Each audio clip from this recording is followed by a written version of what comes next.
This one I thought was interesting. Our friend Ashley, our business associate, or I don't know what you want to call her. We'll play the video and then we'll talk about it after. This video is about how women be looking too good nowadays and it's fogging up social media, whatever. Something that I think about a lot for absolutely no reason is when Hannah Montana.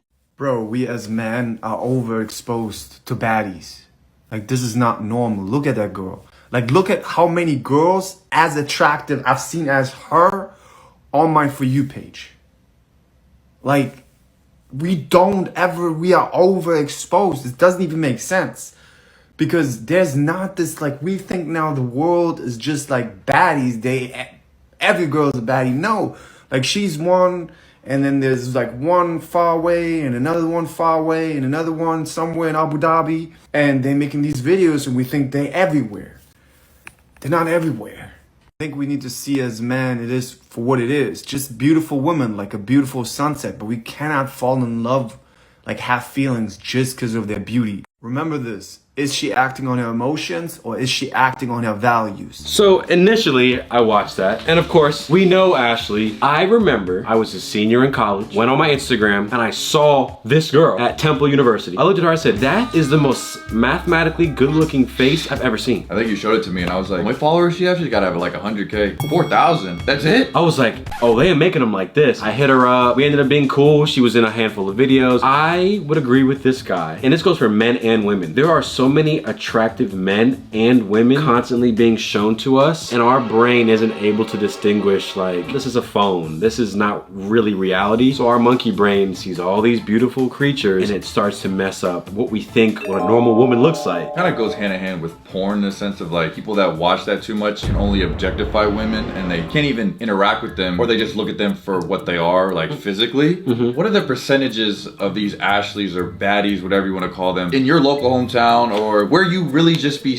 living at? What are the chances you're really even gonna see them anywhere? Not that many. So you're just always gonna maybe want to seek that because you're like, oh, this is the bar. I want something that looks like this. So it's like, yeah, when everyone's on social media and everyone is looking for that social currency, that status, what these algorithms are pushing is this stuff. So it's like, is it the beautiful people's fault or is it the app's fault? The algorithm, like they're always gonna be those people. Imagine just guys in relationships with girls. Now they're on Instagram and they're seeing these bad girls. They're now looking at their partner like, I wish you were this. But it's like, you'll probably never find a girl that's that attractive for you or that will even want you. But yet you're gonna now not want to be with your partner or mess up your own relationship because you're like, oh, I want this though. Same with the girls though. You could find 20 Michael B. Jordan, Zac Efrons on the social media all day doing their thirst trap stuff too. So it's like, it's not good for us. Because of our phones, because of Instagram and TikTok, the grass always looks greener on the other side. I'll take you guys back on a little time travel here. If we go back to middle school, there was always like the 1, 2, or 3 cute girls. Yeah.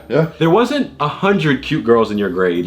It was like, oh, that's you knew so-and-so. There was like the top 5 everybody knew. Everybody knew the most popular, cutest girls in their middle school, in their high school. You could name them. Imagine you just lived in your middle school land, whatever. We're dating. I never dated anyone when I was young, but you dated the cutest girl there. You knew, I got the cutest girl here. I'm feeling good. Now, in the globalized dating market, and that was a special thing, and that's what the world used to be, which was couples getting together, whatever cutest girl or cutest guy you could get, and then y'all just did your thing, whatever. Now, you've got this cornucopia where you look at your girl who is beautiful and then you see this and then you go, well, wait a minute. And when I was in high school, she looks good. Yeah, Instagram wasn't even filled with like Instagram baddies like that. Being an Instagram model wasn't a thing yet. So unless you just followed your favorite hot celebrity actor or actress, maybe that's where you see that going home. But then I'm thinking, what happens to those 3 or 4 or 5, 10 beautiful girls in the high schools that are now going on their social media seeing the pool of these women? Are they making them feel more insecure because they wish they could look like that? There's so many things I could say, so it's just kind of like, pick what point y'all want to go for, because there's a whole scope of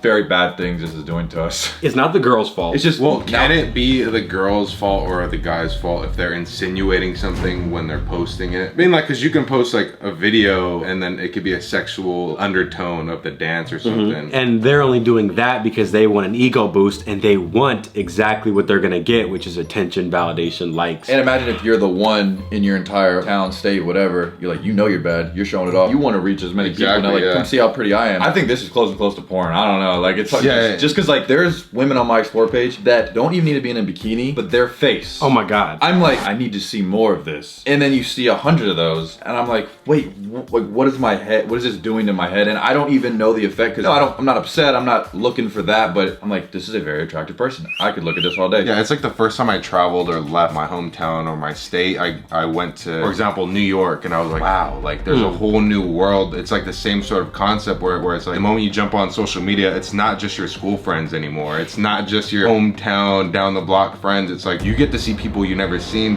different types of flavors and colors, and it's like, wow. I mean, you bring up a great point. I bet you remember in your high school, whatever, there were some cute girls there. And then you left high school, went out into the real world, and you said, oh, there's some actual real baddies. Like my standards were low. Right? Yeah. You look at the baddest girl at your high school back in the day, and you're like, oh, I thought she was. I thought she was bad. Yeah. So, and that's a healthy kind of like 1, 2, 3, and I'm out in the real world. You don't even have to leave your. But now you don't have to leave. Even if you before you even leave high school, now you're going on Instagram, seeing all these girls Exactly. anyway. It's that same concept without having to move. Like it's just boom, boom, boom. How do you regulate that when there's like a young boy or I don't know, you're still developing and you're just seeing all these pretty women? How do you tell? They don't know how to like. Oh, I need to be mature enough to know this isn't in my hometown or whatever, and I'm never going to be exposed to this. Like you can't really teach that. So And like back then we had parental blocks, we had like cell phones that you had to pay to go on the internet, like the flip sort of pay as you go. Like every kid has an iPad, everyone has access to TikTok, and right when you download TikTok you get some girl shaking their ass and you're like, wait, I'm only 14. It's like the algorithm doesn't care. what do you think it's doing though? Like what is it just ruining dating? Is it gonna ruin interacting? Is it gonna ruin I think everything.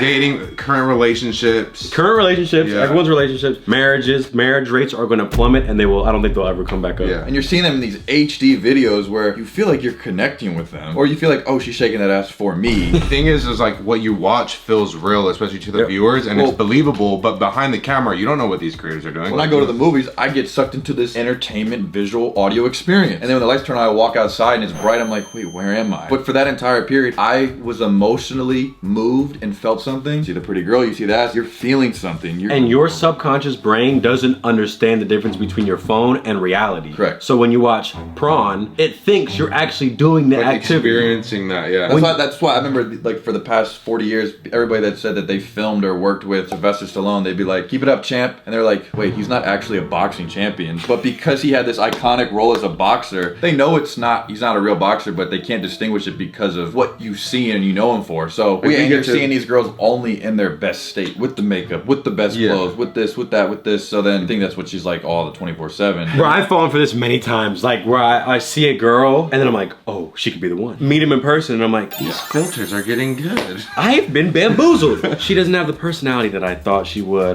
But on my phone, damn it, she looked like the best thing since sliced bread. I've had that too, and then after you don't meet them, even if you don't talk, you go back on Instagram 2 or 3 months later, I still be feeling something. Yeah, you glorify it again. I glorify it again. But I was like, wait, she had a terrible personality, gave me a bad taste in my mouth, and I really don't like her at all as a person. But then I go back on Instagram and my brain forgets. She ain't that bad. New post.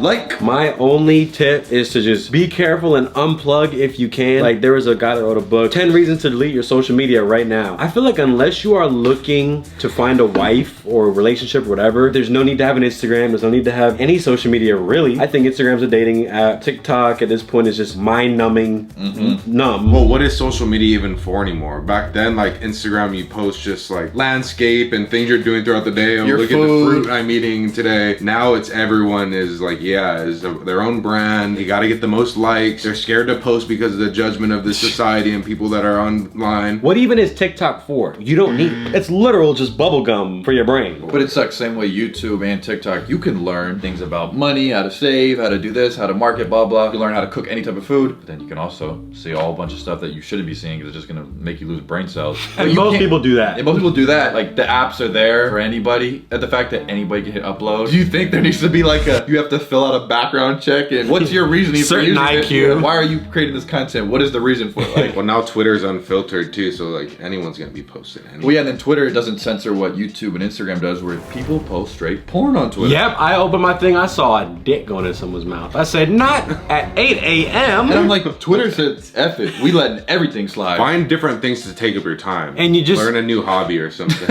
And if you're in a relationship, whatever, hey man, the grass might always look green on the other side. It's not, bro. If you're in a relationship, you probably gotta delete these apps. Now, besides all that, because we obviously know Ashley, here's me talking to her on the phone right now. The beginning, his main point was, it's not normal or natural to see this many beautiful women in your life, really, because it's so rare. What do you think about that? We didn't have access to it, so these beautiful women are obviously still here. I don't know, like that's on them, they couldn't see it. I don't know, we still here. There's nothing you can do about it because it is simply you and you can't stop existing just for the sake of somebody else's life, whatever. Would you agree that it's damaging to men's perception of women when there's so many baddies all collectively being thrown in their face all day when they're on their For You page? Could you see how that could be detrimental just to men's perception of reality? I don't think it's necessarily just for men specifically, but they might have to think of the name of it. There's a name. They say just the oversaturation of people makes you feel like you have a bunch of options. That's why a lot of people don't settle down, because they feel like the next best thing is coming. I feel like it's the same, you know, when they describe it, they talk about when you go to like